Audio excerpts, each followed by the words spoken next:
tell us about high school Shavone, right? Like we know you, but tell us about your experience. Like I said, knowing you were in the band and stuff like that. But how did that help you? I guess evolve into the person you are today.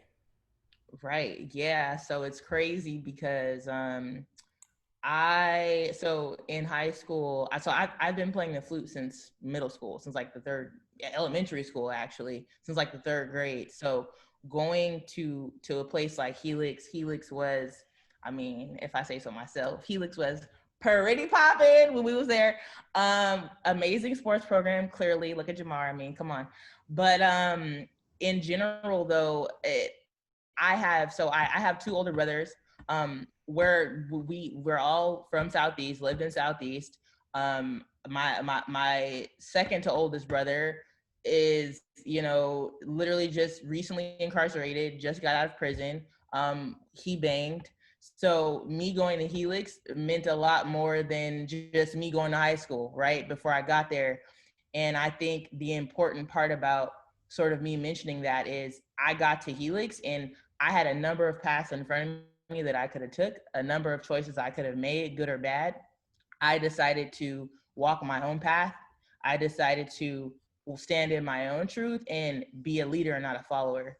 I think the biggest thing that I had to decide was to just not give a damn about what anybody thought about me. And that freed me from operating in fear or operating in a way that sort of limited my possibilities. And it wasn't easy. High school is a war zone. High school is a tough, very, very, probably one of the toughest places I've ever been. And I'm talking about I've worked at companies like Facebook. I've been the first Black woman hired into all of my roles.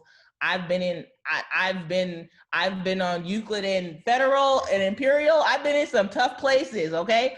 And high school is a war zone. So I will say, me coming to high school and deciding to do band, if you're in band, you're just considered a band geek, like straight up. Like there's really nothing else to it. So me deciding to be in band just gave me an opportunity to kind of grow. Me being able to do music, and I ran track, I played basketball. I still found a way to stay connected to my community and to my people. There literally, I don't remember. There's maybe maybe one other Black person in band that I can remember, and the rest of the people in band were white. So, that experience taught me to just be resilient and realize that if you're the only one, you can still work on taking up that space and being brave and being independent again, and not being a follower and leading the way there. In high school, I just kind of did a bunch of different things. My approach to life, and even in college, has always been, let me figure out, let me do all of these things to narrow down to what I don't want to do. I figured out that once I kind of got a chance to narrow down to what I did not want to do, I could then zoom in on what I was good at and what I wanted to do. So I did a bunch of stuff in high school. I also, I mean, from freestyling in the quad to passing out mixtapes to doing music, to track to basketball. My family, I come from a family of entrepreneurs. My dad owned a restaurant called the Chicken Shack for about 25, 30 years in San Diego. My mom owned a hair salon for about 30 years. So I come from a family of just very hardworking people who refuse to be a victim of circumstance, people who are going to grind and get it no matter what. So I think that mentality, I just took that and applied it to everything that I did. Anything that was in front of me, I applied that same energy to it, whether it was class, whether it was track, whether it was basketball, whether it was band. Similar to what Nate said, like my talent there was going to be undeniable. And if I didn't want to do it, or if I didn't have patience to put energy into it, I didn't do it. And I think that's something that, again, I was I was flexible though. I was curious, and I let that fuel me going on a discovery process with myself. I think the biggest thing I would tell my high school self is to have patience with yourself. Don't be so hard on yourself. I was very hard on myself in high school, very, very hard on myself. Even in college, I'm still hard on myself, but I have to remind myself that how you treat yourself is how everybody else is going to treat you. And you need to practice self-care. You need to practice self-love, because the world is a hard place. I equate the high school to the world. Like literally high school is like a nasty little dose of the world. And I think high school can either build you up or break you down. And you have to find a way to really discipline yourself and lean in and zone in. And like Jamar talked about, Jamar was cool, but Jamar was focused. Jamar was disciplined. If I could think of one word that I think of when you talk about Jamar, it's discipline. It's discipline and leadership. And as you guys can see, that's gotten him so far in his life. So yeah, high school me, focused, curious, but I knew I had to be disciplined. I did my first internship in high school at the San Diego mayor's office. And that's after school, after track practice, on the weekends, in the mornings, I was going to work. I was literally getting up and going to work for free. And a lot of it had to do with my dad. I had a major support system at home as well. And I know some of us don't have that. So if you don't have that, be your own support system. Yeah. Appreciate that. So you've worked at Instagram, Facebook, a lot of companies. Can you describe your growth within them and any tips you would give, our students on how to ascend throughout their careers once they choose them? Yeah, I would say, it's a big question. So I guess we'll start with sort of like choosing career and figuring out how to find passion in what you do. I think it's really important to figure out where your passions are and what is interesting to you, because you don't want work to feel like work all the time. Bottom line is, if you end up doing something you don't really like doing, you're probably not going to get really good at it. You're probably not going to want to do it well. Or even worse, you'll get really good at doing something you don't fucking like to do, you don't want to do. So, and I've been there before, honestly, a lot of times where you just, because you're disciplined, you zoom in, but you realize, hey, this doesn't make me feel good. In today's world, I feel like now is such an amazing time because you can literally create your own job. You can create your own roles. There's so much value proposition in the internet, and you having access to the internet, and you having access to create your own narratives, tell your own stories, do digital storytelling, teach yourself how to fish, going on like lynda.com, learning how to edit, learning how to create, learning Photoshop, learning how to do video editing, even using VSCO to do these things if you don't have the budget to buy Adobe or Adobe Suite. I think in thinking about success in your career, you need to spend your time now building skills, trying new things, being flexible, being curious, seeking out information. A huge part of I feel like my growing, and I say emerging and growing success because I'm doing okay, but my sights are set so much bigger than what my life is right now. And I think it's important to know that when you're talking to successful people, is the perception of what success is in the eye of the beholder. And we all can do better, and we all can dream bigger. So for me, my number one thing is you have to be flexible and curious and outgoing to get to that discovery process of finding out what you like to do and what you're passionate about. You have to go out and seek information. You have to be proactive. If you know any professional people, set up informational interviews. Jamar is really helping to bridge the gap in such a huge way right now. You guys have access to all of us now. Follow us on Instagram, take notes, reach out to us. You have access to so many people. Go on LinkedIn, like start building your profile on LinkedIn, like get started early right now. Like everybody's also kind of waiting on, oh, when I get to college, I'm going to do that. Oh, my senior year, I'm gonna get on top. No, get on top of it now. Every day you waste, you're putting yourself behind. Tomorrow is too late. I repeat, tomorrow is too late. You're showing up on time, you're late. I'm sorry, show up early. That's really been the energy that I've carried into everything I've done.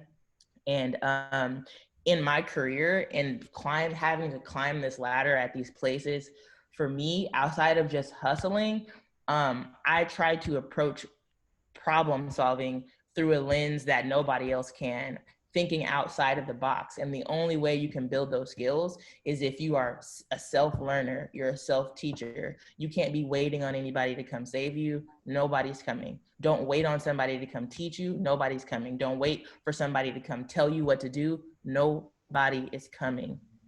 Be the leader that you need.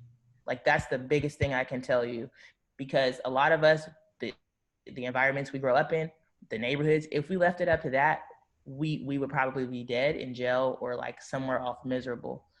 Don't be a victim of circumstance. Don't make excuses. Make changes. Be the change that you want to see. Take leadership in your life. Like, you're at the steering wheel of your life. Like, you're in the driver's seat, not your parents, not your cousins, not your teachers. Like, you are. So that's like the biggest thing I could say for me in my career. I have been in the driver's seat. I haven't been waiting on mentors. I haven't been waiting on leaders and teachers. I haven't been waiting on managers and bosses. Like, I try to have that mindset myself. And I found that through that mindset, I've been able to attract like-minded people. I've been able to attract good people. So, and also keep good people in my life, like Jamar, like Theron. I've been able to gain respect from people by being that person that I think, I need, basically. Man, before we get to the last question, and I think you hit on some big points, but you kind of explained, don't, like, every day, like every day that you waste, you're putting yourself behind. You know what I mean? And the whole thing on, like, people look at you, right, and like, man, Shavone made it, right? Like, you're doing big things, but the vision you have for yourself is so much bigger, right? And I think, I was listening to Kevin Hart the other day, and he was talking about, or Joe Rogan or something like that, and he was talking about how, like, when he gets goals, he doesn't look at the goals like, man, you made it, because he's always like looking at the next, like he kind of just like waves it off, like, right, you do have to, I think, sometimes sit down, and you have to, sit down and count your blessings for sure, but it comes to a point where you like, I know what I want for my life, like, and like I'm gonna go do it, like I have so much more left in the tank. And I know at least for me as well, like, it's the same thing. Like, people are like, man, you made it 8 years. I'm like, what is 8 years? I want to play for 12. If I can play for 15, I want to play for 15. But at the same time, like, outside of football, like, I want to do so much more. Like, right, like, obviously, like, the giving back stuff, like the investment stuff. Like, I really love doing that stuff. Like, I know I want to coach eventually. Like, but like, I want to be able to wrap things around and like do, like, it's crazy, like, because I'm a visual person, so like I write everything down. But like, when I look at my checklist, I'm like, okay, 2 things got checked off. Okay, back to work, right? Like, and I think you have to be able to move past the, hey, congrats, to, because everybody wants to fill up your head, right? You get a scholarship to college. Oh man, you made it. Like, no, you didn't make it. That was one step. You took one step. You got a million more steps in this journey, right? Like, you got a whole book left to write about yourself. And I think it's a beautiful thing. Like I said, like, when I look at you, because we're looking at you, right? Like, still, right? I want to be able to be like, hey man, like, you're doing a hell of a job, right? And I know the person you are, you're like, right, you're busy all the time, because it's like, I have so much for, I have further, I have a further destination that I want to get to. And I would just tell you, one, keep it up. And 2, I think, as you guys listen, I know it's been an hour or so or whatever, but just take that into consideration. Like, just because you're not at your mom's house anymore, you got your own business or whatever, like, you can really, like, don't just have a business. Like, right, you really expand that thing. You can be like a McDonald's. You can have your business everywhere. It can be like a Wingstop. You can really expand this thing to however far you want to. It's just up to you. You know what I mean? So, my last question would be, and I don't know if it kind of correlates with the advice you were giving for the last question, but just any life skills you would give, life skill advice that you would give to the students. Yeah. Yeah. A couple things sort of resonate with me. And one of them is, how do I say, like, be a good human being? Have empathy, have integrity, in the way you do business and the way you live. I think the some of the biggest, I'd say the biggest wins, the most important relationships I've had, reputationally, integrity wise, pay attention to how you treat people. Pay attention to how you treat people, and pay attention to how you treat yourself, because those two things are correlated, right? If you really think about it. And you only have one time to make a first impression. Always step with your best foot first. Do the research. Be prepared in whatever it is that you do. And I guarantee you, like that, taking that first step, you're already gonna set yourself ahead. I will also say that everything we're talking about here is bigger than us. I've made like advocacy and community a huge part of how I move and what I do. And I gotta tell you, like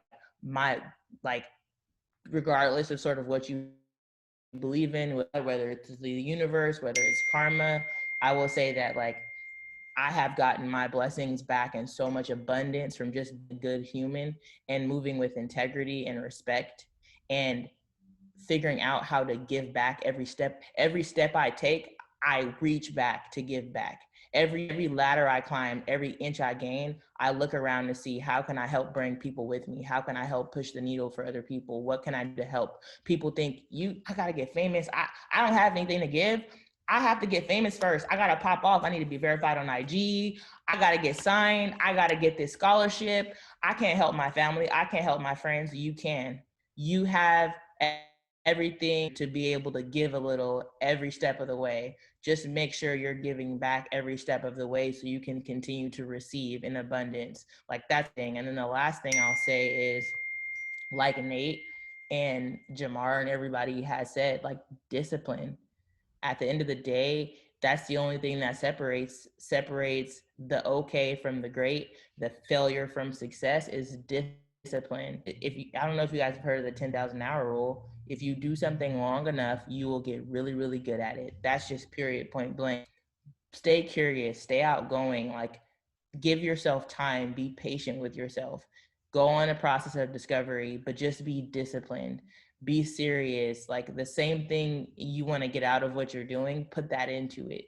That's the only way you're going to be successful in this lifetime. Stay focused, stay disciplined, be good people, be good humans. The world is in such a tough, rough time. Even imagine being in high school during a pandemic. Like that's so crazy to me, even thinking about that. So have patience with yourself, have patience with your family, with your community, with your teachers. Just be good human beings, and because you're setting yourself up to receive. The more you give, the more you're going to get back. And that's all I got, y'all.